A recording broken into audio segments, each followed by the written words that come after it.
How to fix no service SIM card problem on Android. So if you want to fix no service SIM card problem on your Android, then what you need to do is here you can see it says no service, and on the upper right it says emergency calls only.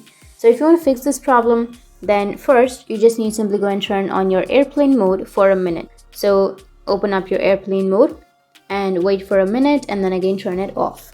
And after that your problem might be fixed. But if that doesn't, then you just need to simply open up your settings. Now under your settings, you need to go with the network and internet and tap on the SIM card and mobile network and tap on the SIM and make sure that the SIM is enabled. If you've turned off the SIM, then you will have no service SIM card problem. So just go and enable the SIM card.